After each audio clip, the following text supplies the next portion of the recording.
Ramah, she's back for season 5 of The Chosen. Let's jump into this and talk about her storyline here. It's quite interesting.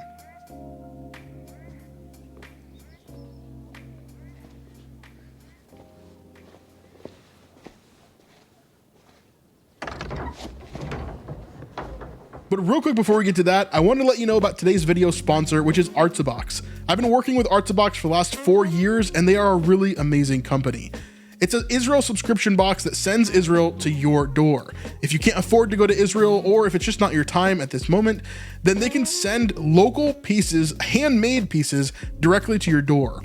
Whether that's a candle that looks like the Sea of Galilee, or an oil lamp that they would have used during the time of Jesus, or one of my personal favorites, a recreation of the Dead Sea Scrolls in a smaller size for your house. These are amazing, amazing pieces, and they're all locally made by artisans within Israel. This isn't made by some factory in China or somewhere else. These are actual people, and in each box that you get from Artsabox, you actually get to meet them and see who they are and learn a little bit about their life story. Some of my favorite things about the Artsabox overall. Anyway, check out my link in the description down below, and if you use my code SNIPE20, you're gonna get 20% off, which I think is one of the best deals that Artsa does. And this is 30% off of an annual subscription, so definitely check it out. Not only are you helping out the channel, but you're also helping out local Israelis, which is really needed right now. So anyway, check out the link in the description down below and let me know if you order an Artsabox. I'd really love to see a picture with you with it, so send me an email or tag me on Instagram, something like that. Anyway, let's get back to the video. Good morning, Emma. So obviously this is a flashback. This is not a present day time or a future timeline. We see this in the past. This is actually during episode 5 of season 1, and it's going to lean directly into episode 5 of season 1, and you'll see that right in a few minutes here. What's this? A little something to celebrate your first wedding job without your father and I. Isn't it a little premature? I have no idea how this will go. So here in the storyline, again, this is not scriptural. Ramah is not a real character in the scriptures or anything like that, but we do see that this is taking place right before her first solo wedding job. Now, her family owns a vineyard in The Chosen, and we see that her father is a great vintner, actually, and she is taking over a part of that business, at least, and trying to learn how to do her trade. So she is going to go on her first solo wedding without her parents, and it just so happens that it's the same wedding that we meet her at in season 1, the wedding with of course, the miracle of water to wine. Emma, I can't believe it. So this necklace right here is a gift from her mother that's being given to her in order to celebrate this occasion here. This is also, again, spoiler alert, if you're watching this, I don't know how you wouldn't get any spoilers. Anyways, we see this same necklace that she's wearing throughout the seasons. And so we see her wearing this as part of her costume pretty much in all of her costumes here, even to the very end in season 4 right here. And so we see that same necklace that she was wearing there here as well. We are proud of you, no matter how. Also, real quick, you can see the different aspect ratio for season 5 versus season 4. So here's season 4. You see the aspect ratio here. In season 5, it's much more widescreen here, much more anamorphic. How it goes. Our love is not conditional. I know it's not, but still. Some mothers might adorn their daughters before a trip like this, thinking that appearance might impress the client. I suppose it couldn't hurt. Ramah, you don't need mere appearance to sway a client's confidence in your capabilities. Your intuition, your knowledge, your way with people, it all speaks for itself. So Ramah has always been great at her job, obviously, but now she's going to have to prove it on her own. And so we're going to see how that kind of plays out here as we get into this. May Adonai bless and keep you, child. We never met Ramah's mother before either. We're going to meet her a little bit more deeply in this episode.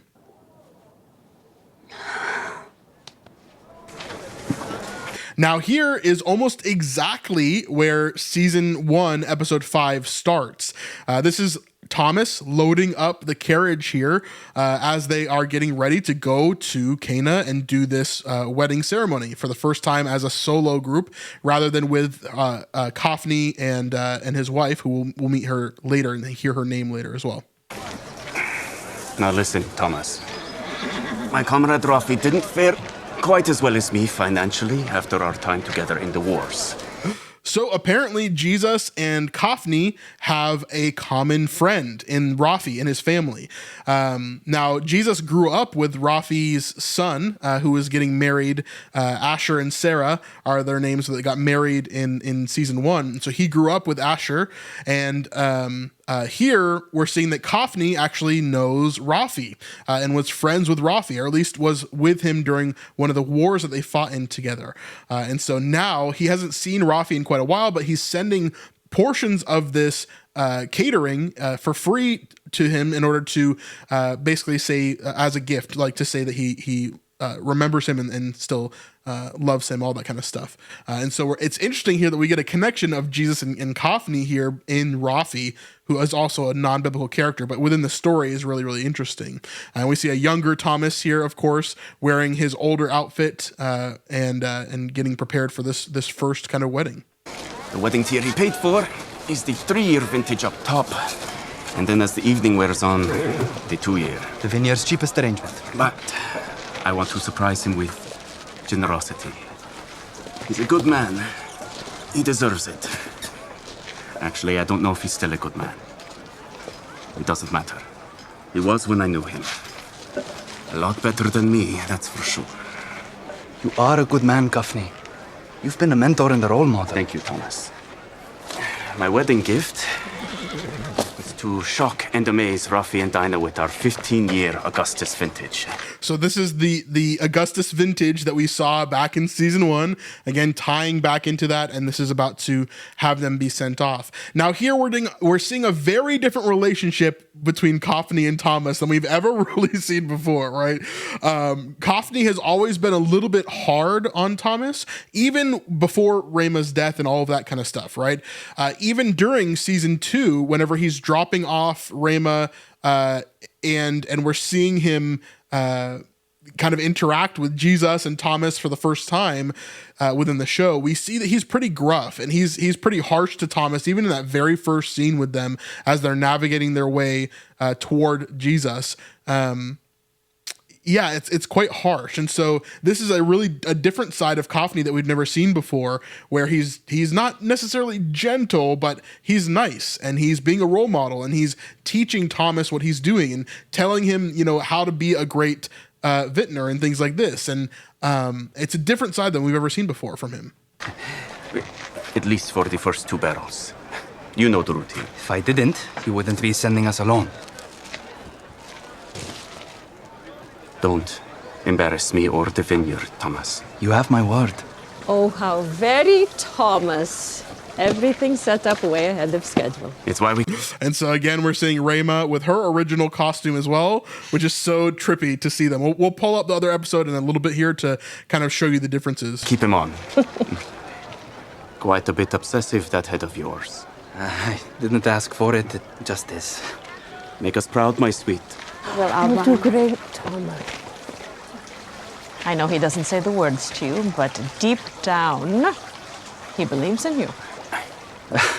So they're kind of like this misfit family here. It's so interesting to me. I don't know what to say. You treat me like family. We'll leave you and the servants to it. Naomi and I have to meet with a new vendor in town. Shalom, shalom, kids. Shalom, shalom. Shalom. It's almost like Kafni is like excited for them to be together too, but things don't end up obviously going in the way that he wanted them to be, which is why he doesn't give Thomas his blessing later. Shalom. Feels And then like right here is where season 1, episode 5, that scene between Thomas and Ramah starts right here. Yesterday he was just an orphan boy showing up at our door, asking if the vineyard needed workers. Is that pride I hear? Let's just say I've always been able to spot potential. And so here we see Kafni is excited. He's proud of Thomas.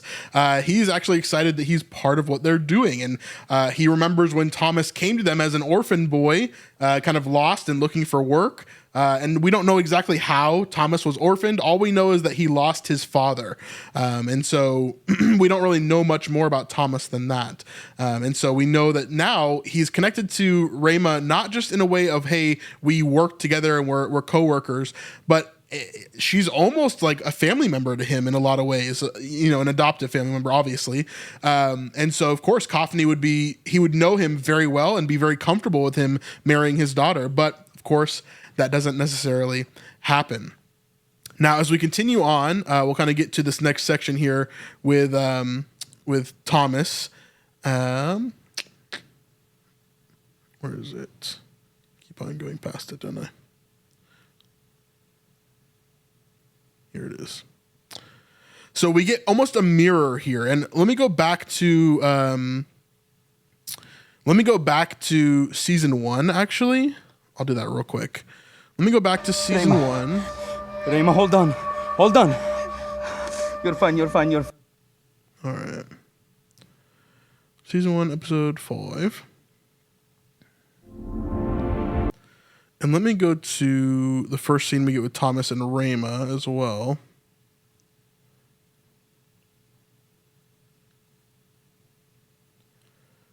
Here we go. So the scene we just watched is right before this one. And so you see it actually goes in directly to this portion of the scene that we get. So imagine Kafni and his wife are walking away right here. And then we get the start of this scene here. The lamb will be there before or after we arrive? After. They don't have a good place to keep it, so I didn't want it there too early. But are they going to show up? With plenty of time for you to roast it your way. Yes. So obviously the set is a bit different. It's a completely different location, right? During season 1, they were filming at Capernaum Studios for a lot of these shots here. They don't use that set at all anymore. They've made their own. And so the set definitely looks a little bit different, but the setup is pretty similar to what we see in season 5 as well. I think they did a pretty good job of recreating it. Although Thomas, they look a little bit different because they're a little bit older now, right? A little bit different in terms of their costumes, just a tiny bit, not a ton. But it is cool to see and look back at this moment because it's right after what we just watched in season 5. But pretty cool. All right, we'll continue on. We get this mirroring scene here of Kafni and Thomas again as they reunite. This is during present day. Right here.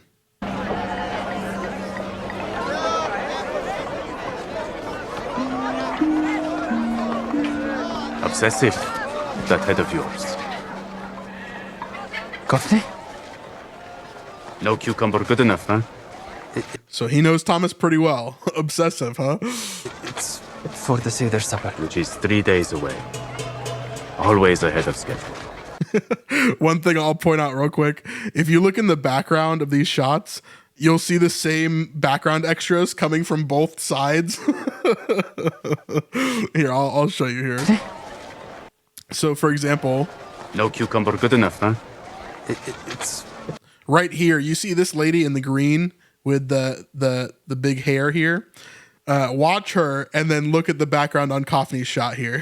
for the Seder supper. Which is 3. And then she's right there again, right behind Kafni's shoulder. There's a bunch of that within this season. This shot for me, it was so jarring to me in the theater because I like spatially, you don't think of the same person walking from both sides. So it was weird for me in the theater to see that. But Days away. Always ahead of schedule. Except when it came to protecting my daughter. So Kafni is still very much bitter over the death of his daughter. He blames Thomas, but he really blames Jesus. I'll come back later. Whoa, easy! Buy your ingredients now. It's for your Last Supper. So again, kind of punny there with the Last Supper titling. But he's saying, buy your ingredients now. It's your Last Supper with the Nazarene here. So he is just basically straight up telling Thomas, hey, we're going to kill Jesus. Like any moment could be your last moment with Jesus. So you better be ready. What? But with the Nazarene, any meal you share with him is almost certain to be the last. I can tell you that. Don't delay, you insects, or you... So we get this moment here. I'm going to put down the volume a little bit here, just with the music rising up. Here we see the wife of Kafni as well, as she looks over and sees what's happening here. She's definitely not as aggressive as Kafni is, for sure. But we see him here as he's yelling at Thomas. And they're fighting back and forth. This vendor is threatening to get a Roman guard involved as well. And Kafni is just telling him like, hey, your guy's going to die. Like, you're going to have a problem. Here we see this guy come and pull Kafni away. I still think there's a possibility this is Ramah's brother. We don't really know who it is. It could be Kafni's brother. It could be really anybody that's related to him. It's part of Kafni's family somehow. But we don't really know who he is. Last Supper, I vow it here. And then Thomas kind of takes off on his own. He kind of goes into panic attack mode where he's not sure what to do. So like he runs over here into this alcove, and then he takes off his bag and he just sits and he breathes for a second. And yeah. Then we see this moment here. We hear Ramah's voice, Thomas. And you can see by the color grading here, it's clearly a vision of some sort that he's seeing. And he sees Ramah. She's walking up.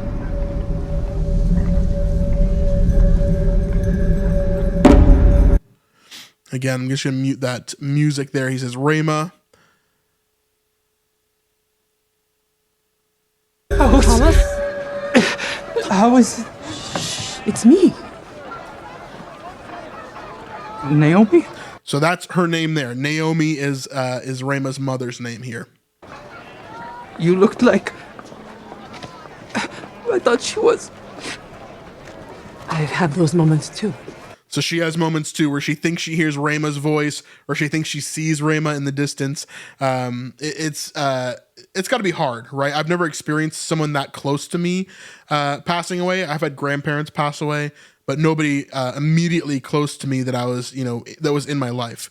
And so it's got to be very difficult, especially seeing as it was a murder in front of Thomas. It's got to have a lot of effect on him for sure. Now, as much as I have my criticisms about the Thomas storyline here, I think it is interesting to kind of see Naomi and Kafni's relationship with him and how that is going to go in the future. We know that Kafni is almost certainly going to be the one that starts the chanting of crucify him, and what that's going to look like. He's clearly a huge antagonist, and we're seeing him a lot in the season 6 behind the scenes. And so there's going to be this sort of relationship here where I wonder what's going to happen with Naomi. Like, does she have a chance of coming to Jesus? I'm not sure, but here she seems to have a little bit more of an open heart to Thomas, at least, if not for Jesus, for sure. She doesn't love Jesus, but she does have an open heart for Thomas. I'm sorry, Naomi. I'm so sorry. You can see her here. She's just scanning around. She's like, are we really going to cause a scene here? Like, who's around us right now? Who's watching this? Naomi. And she's trying not to cry herself. I miss her so much. I can't do this right now, Thomas. I prayed to God that I would not see you here this week. I want to hate you, Thomas. I really, really do. But I know that she loved you, and she was a smart young woman. I really like this actress who plays Naomi, by the way. Not only is she a great actress, but she also really fits like an Israeli woman. I could picture her walking through Israel today, for sure. Yeah, I think they did a really, really, really great job. And she made her own choices, and she chose you, Thomas. Yeah, just so good. So she's leaning into Thomas because she sees Thomas not as the thing that killed her daughter, but she sees Thomas as the last piece of her daughter's decisions. which is really beautiful, right? It's definitely a more positive way that she could have taken that, rather than, like she says, I want to hate you, but I can't, because you were one of her choices. You're kind of the last thing that I have of her.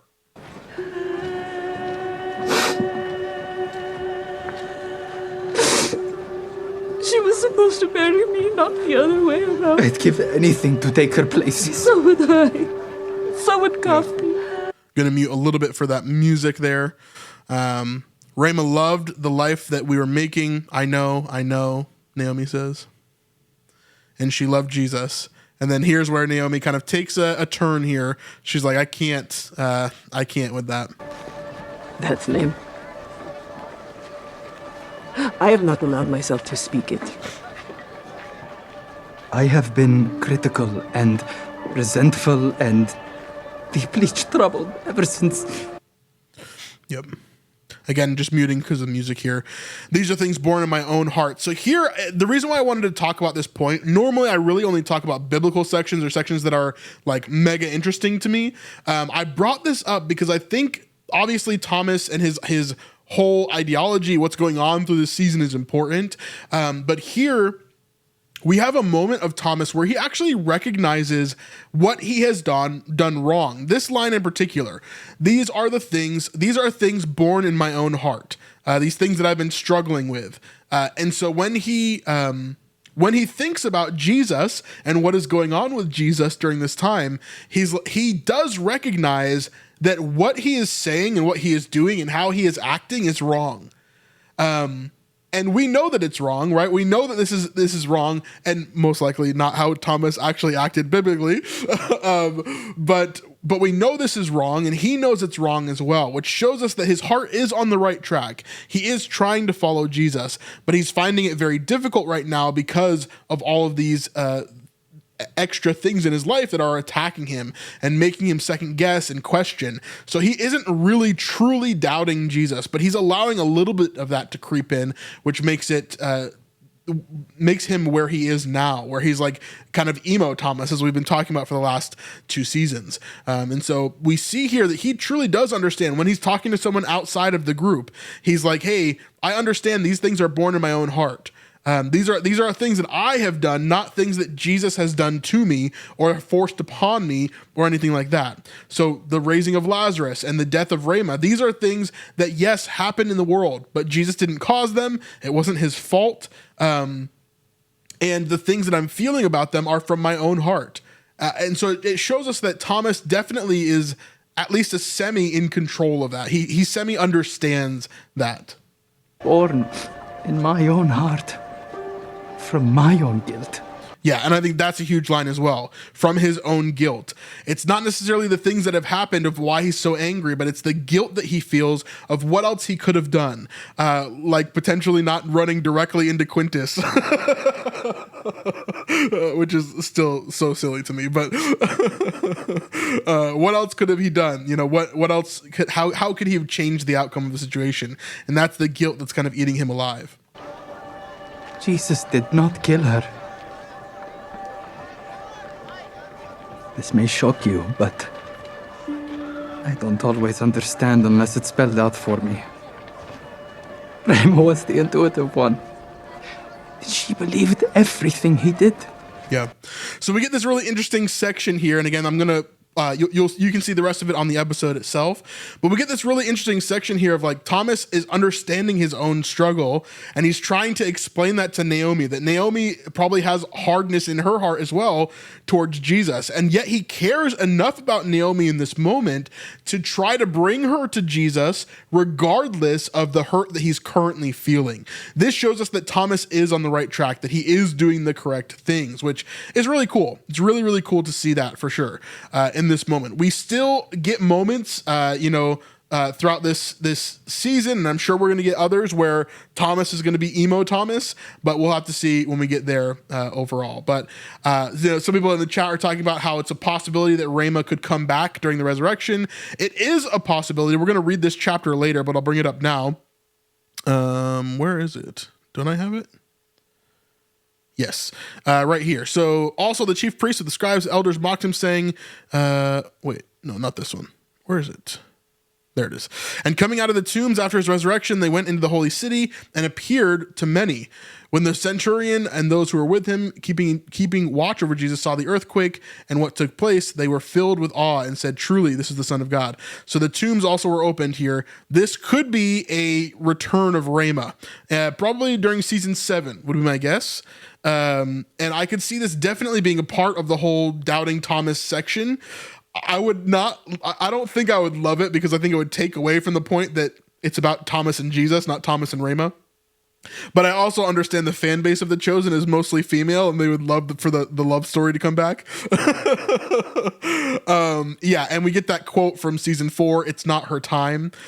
So I understand that we could see this, and I would love to see this. A part of me would also be like, I really hope it doesn't take away from the scriptural understanding of why Thomas was doubting and stuff. Like if Jesus comes back and the reason that he believes Jesus at the end is not because he stuck his hands in his wounds, but because Ramah is back to life, that would tarnish it, I think. I would not love that. So anyway, let me know your thoughts about this section in the comments down below. And of course, we'll see you guys on the next one. Peace.